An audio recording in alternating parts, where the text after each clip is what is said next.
एक बार की बात है। एक गांव में एक ब्राह्मण रहता था। वह सुबह उठता, नहाता, पूजा करता, खाना खाता और फिर सो जाता था।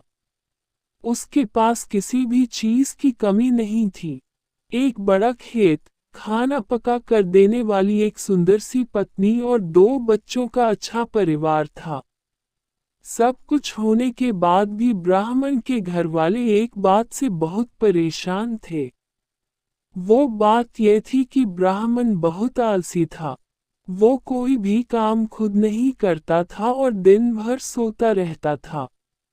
एक दिन बच्चों का शोर सुनकर ब्राह्मण जाग गया और उसने देखा कि उसके दरवाजे पर एक साधु महाराज आए हैं। ब्राह्मण और उसकी पत्नी ने साधु महाराज का स्वागत किया और उन्हें भोजन कराया। भोजन के बाद ब्राह्मण ने साधु की खूब सेवा की। साधु महाराज उनकी सेवा से बहुत प्रसन्न हुए और उन्हें वरदान मांगने को कहा। ब्राह्मण ने वरदान मांगा कि मुझे कोई भी काम न करना पड़े और मेरी जगह कोई और मेरा काम कर दे। तब साधु उसे वरदान में एक जिन देते हैं और साथ में ये भी कहते हैं कि जिन को हमेशा व्यस्त रखना।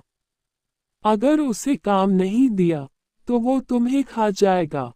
वरदान पाकर ब्राह्मण मन ही मन बहुत खुश हुआ और साधु को आदर के साथ विदा किया। साधु के जाते ही वहां एक जिन प्रकट हुआ।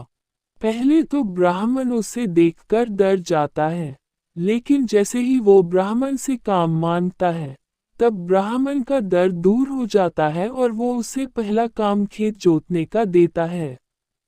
जिन वहां से गायब हो जाता है और ब्राह्मण की खुशी का ठिकाना नहीं रहता। कुछ ही देर में जिन फिर आ जाता है और बोलता है कि खेत जोत दिया, दूसरा काम दीजिए। ब्राह्मण सोचता है कि इतना बड़ा खेत इसने इतनी जल्दी कैसे जोत दिया।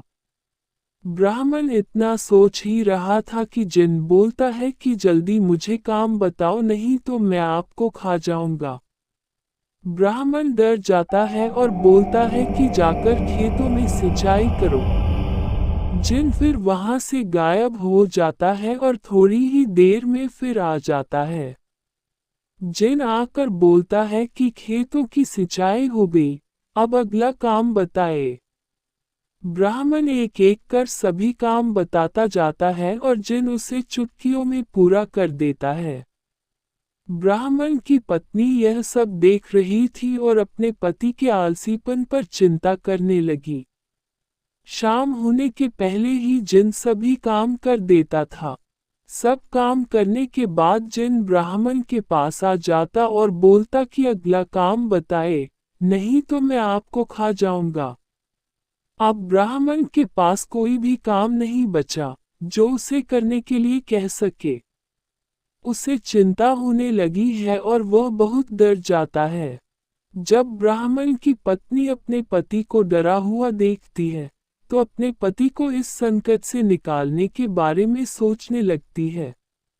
वह ब्राह्मण से बोलती है कि स्वामी, अगर आप मुझे वचन देंगे कि आप कभी आलस नहीं करेंगे और अपने सभी काम खुद करेंगे, तो मैं इस जिन को काम दे सकती हूँ। इस पर ब्राह्मण सोचता है कि पता नहीं ये क्या काम देगी। अपनी जान बचाने के लिए ब्राह्मण अपनी पत्नी को वचन दे देता है। इसके बाद ब्राह्मण की पत्नी जिन से बोलती है कि हमारे यहाँ एक कुत्ता है, तुम जाकर उसकी पूंछ पूरी सीधी कर दो। याद रखना, उसकी पूंछ एकदम सीधी होनी चाहिए। जिन बोलता है कि अभी यह काम कर देता हूँ। ये बोलकर वह वहां से चला जाता है। लाख कोशिश के बाद भी वह कुत्ते की पूंछ सीधी नहीं कर पाता और हार मान लेता है। हार कर जिन ब्राह्मण के यहाँ से चला जाता है।